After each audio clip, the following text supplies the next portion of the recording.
the world headquarters of Fox News, it's the Kelly File with Megyn Kelly.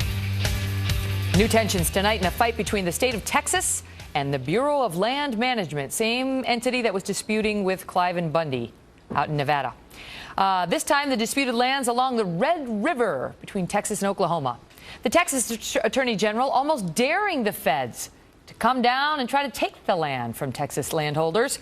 And tonight, Texas Governor Rick Perry is standing behind his state's AG. Here he is earlier on Your World.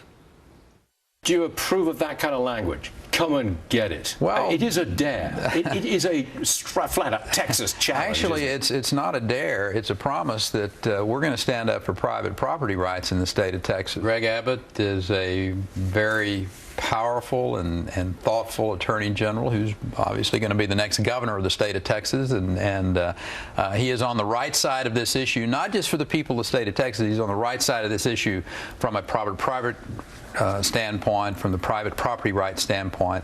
And I don't think Americans want to see another one of these exhibitions from the federal government of them coming in with armed troops over an issue that ought to be taken care of with a little common sense when you think about it.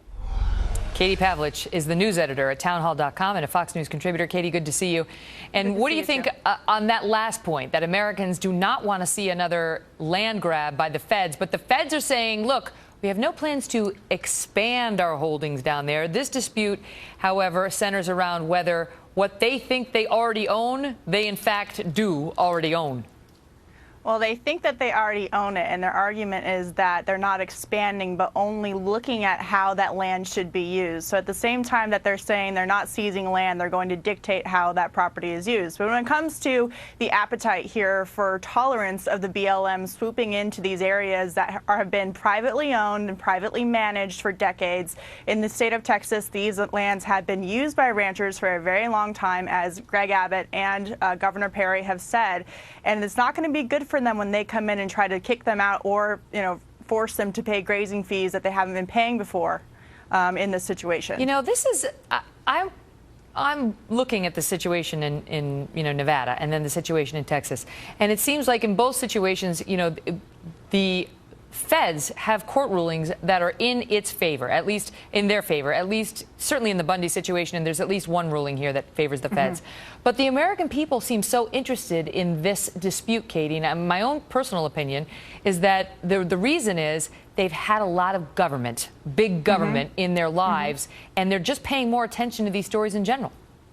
Well, in terms of this story I think this story is actually very different than the Bundy Ranch situation, and Attorney General Abbott believes that he has a legal leg to stand on. He sent a letter to the BLM citing Supreme Court precedent, even citing the BLM, who in 1994 said that this area of the country, this Red River boundary, was a unique situation, that if the BLM was going to go in and take that 90,000 acres, they were going to have to go through Congress to do it. So in their own words, they've said they're going to have to go through that process if they want to take it. But one thing I think that we really need to talk about here when you bring up federal government overreach and too much government.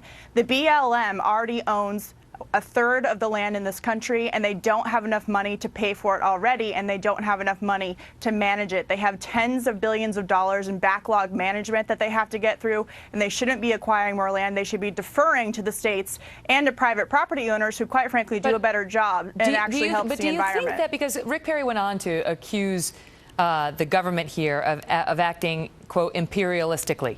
And he says he's seen it too many times out of this president and this administration. He thinks this is an extension of that.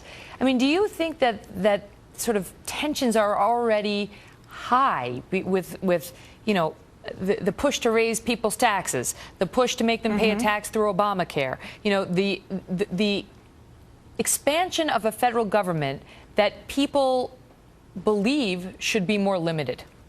Right, and especially when you're talking about a situation where the feds are going to come in and really take over private property that has been managed and worked on and lived on by a bunch of different communities along that boundary. And when it comes to the governor blaming just the Obama administration, although this is happening under President Obama, and President Obama has expressed a want and allocated resources to gain more land under federal control, this is something that's been happening for decades and decades, which is why the federal government owns so much land, and it's a real problem. It's not only just about private property, which is a huge deal. It's also about environmental the degrading of the environment. We've seen a lot of bad consequences as a result of the federal government taking care of that land and having this maintenance backlog. I mean, the Bundy dispute started in '84 under President Reagan. So yes. that, I mean, it's exactly. It's not necessarily this president, but the expansion of government has happened in large extent under this president, and you know, we've seen a lot of frustration in the polls with people on that. Katie, good to see you. Good to see you, Megan.